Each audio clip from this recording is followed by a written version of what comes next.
Salut, je m'appelle Vincent Leclerc, je suis coach, hypno et conférencier. Vous n'avez pas besoin d'un coach. Vous voulez un coach.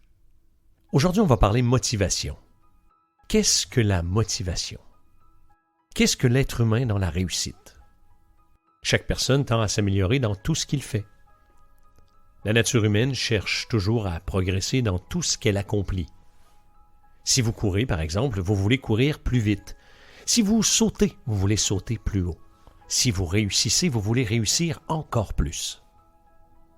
Dans la vie, naturellement, on cherche à évoluer, profiter, apprendre, vivre pleinement jusqu'au moment où des épreuves se mettent au travers de notre chemin. Là, c'est marche ou crève. Comme dans ces films où ce personnage qui arrive dans une impasse, s'il ne trouve pas de solution, bien c'est fini pour lui. Ses deux seuls choix sont vivre ou mourir.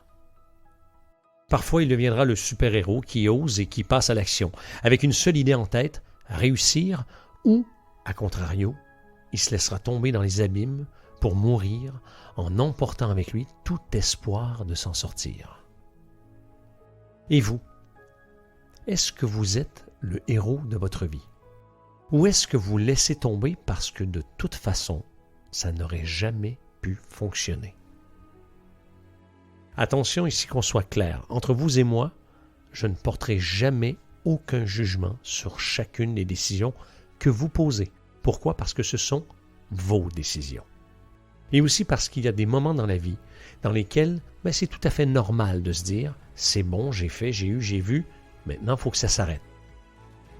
Ça doit s'arrêter.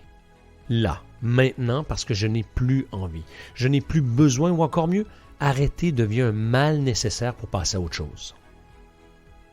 Et il y a des moments dans la vie où on décide de s'arrêter parce que c'est l'environnement qui nous décourage, notre entourage qui nous démotive. Les gens autour de nous peuvent être des moteurs et aussi des freins. J'aime beaucoup cette métaphore de l'enfant qui apprend à marcher. Quand un enfant apprend à marcher, il n'a qu'un objectif, se lever et mettre un pied devant l'autre pour avancer.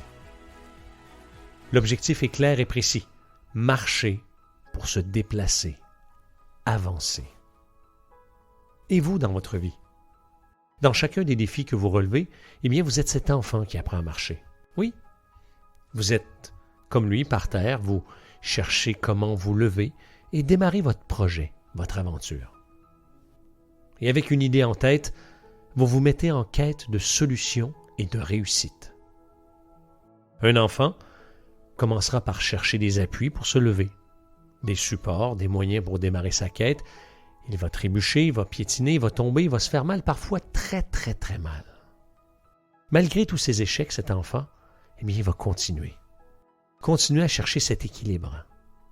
Cet équilibre qui va lui permettre de mettre un pas devant l'autre, tranquillement, sans jamais abandonner.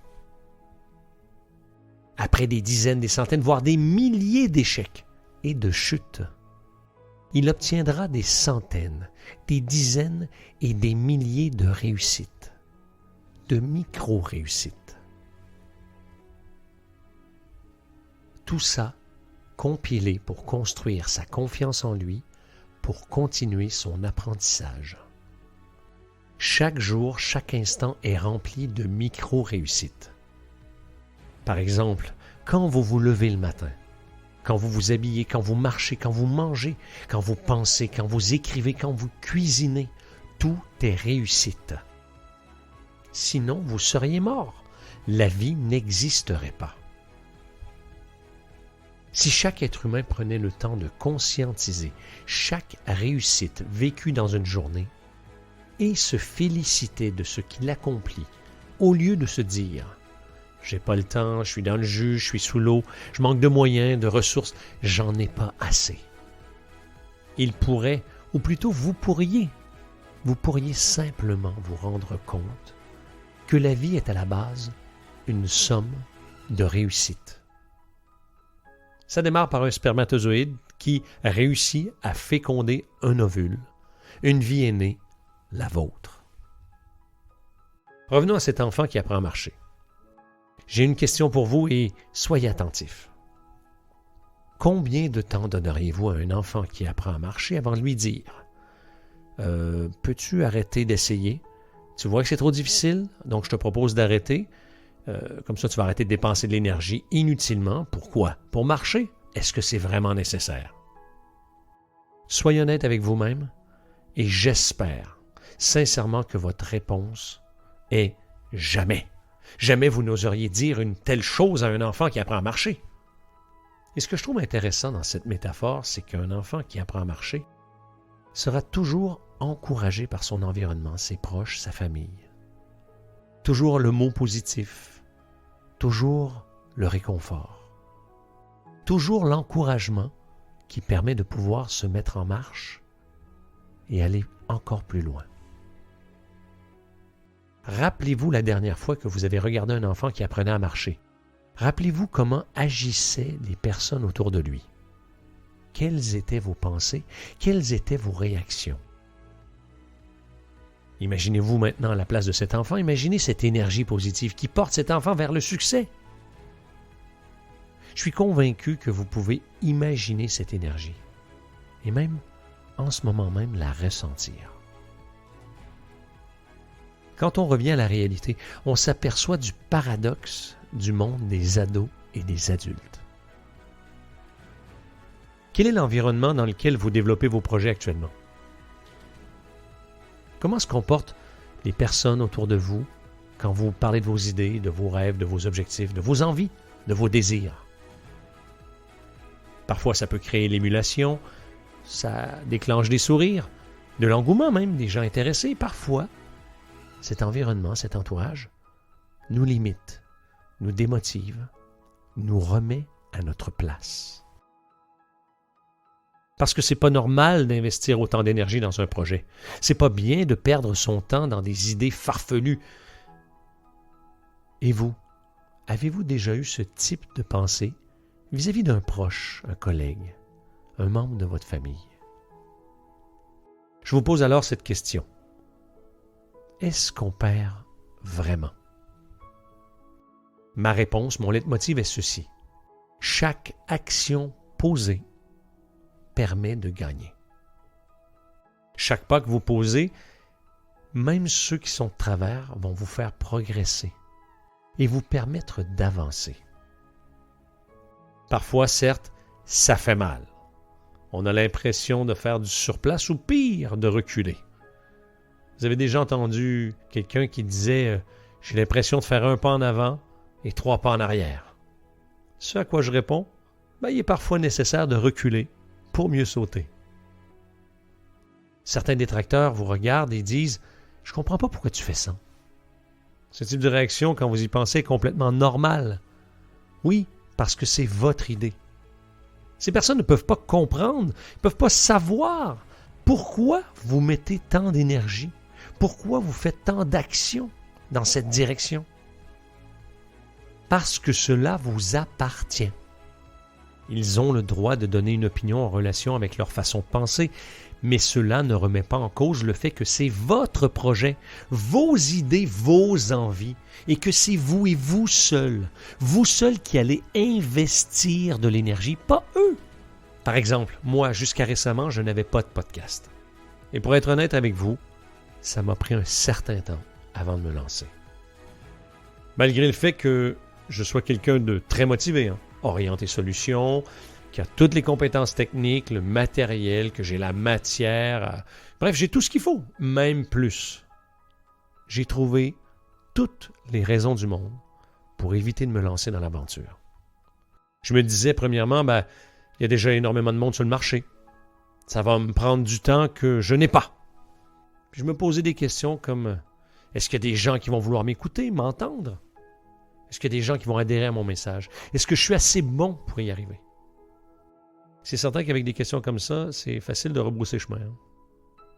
Pas besoin d'avoir fait de grandes études pour comprendre que j'avais du mal à me lancer à cause de mon discours interne. Et j'ai décidé de faire autrement, de changer ce discours interne. La qualité des questions donne la qualité des réponses. Si je me pose des questions comme « Pourquoi ça ne marche pas? » Il est fort possible que je trouve sans raison pourquoi ça ne marche pas. Par contre, si je me pose des questions comme comment faire pour que ça fonctionne? Vous voyez, tout de suite, ça change la façon d'aborder la recherche de réponses. Je m'oriente solution. La preuve, aujourd'hui, vous êtes en train de m'écouter. Vous m'écoutez parler. Après, à savoir si ça vous plaît ou non, ou si vous adhérez ou pas, ça importe peu. Tout ce que je fais, je le fais pour moi avant tout, parce que c'est mes idées. C'est mon projet et je le partage au plus grand nombre. À l'avenir, quand vous aurez une idée, un projet qui vous intéresse, pensez à cet enfant qui apprend à marcher. Pensez à ce petit être qui, étape par étape, un pas après l'autre, tombe, perd l'équilibre, se fait mal, pleure, et malgré tout cela, avance et progresse. Et pensez-y parce que cet enfant n'a pas tous les accessoires dernier cri, toutes les connaissances indispensables, tous les appuis humains, le matériel ou les protections essentielles pour atteindre son objectif. Tout démarre d'une idée. Il a une idée, une envie, un désir. Il a la volonté. Et comme son objectif est clair, son envie est réelle, il cherchera les moyens à mettre en œuvre tout de suite pour passer à l'action. Il ne cherchera pas le dernier livre ou la dernière formation qui va lui donner la légitimité. Il va oser se lancer jour après jour, point, se lancer. Il n'anticipera pas les conséquences avant que celles-ci ne se produisent, car il ne lit pas dans l'avenir. Et jusqu'à preuve du contraire, vous non plus. Je vous invite à commencer à croire en vous. Ayez cette image de cet enfant dans votre tête et faites le pas pour sauter plus haut, courir plus vite, rencontrer plus de gens, réaliser vos rêves. Dites oui et osez essayer. Et tel que je le disais un peu plus tôt, faites-vous mal. Allez chercher le non. Apprenez en prenant le temps d'observer les expériences positives ou négatives que vous avez vécues. Cherchez l'apprentissage dans chacune des situations passées. Posez-vous les bonnes questions, celles qui sont orientées pour vous amener à chercher des solutions. La vie est uniquement un lot de réussite. La réussite est simplement l'acceptation de mes résultats et l'acquisition de nouvelles expériences. Une expérience négative est un apprentissage. Cet apprentissage vous permettra d'éviter de reproduire le résultat précédemment obtenu. Donc, la prochaine fois que vous vivez une expérience, prenez le temps. Prenez le temps d'y penser calmement. Laissez les émotions positives ou négatives se calmer avant toute analyse. Comment suis-je arrivé à ce résultat? Comment faire mieux la prochaine fois? Qu'est-ce que j'apprends de cette situation? Est-ce que cela me convient ou non? Est-ce que j'ai envie de continuer comme ça? Faites-vous confiance. Redevenez cet enfant et à chaque jour, à chaque instant, faites un pas supplémentaire vers la réussite.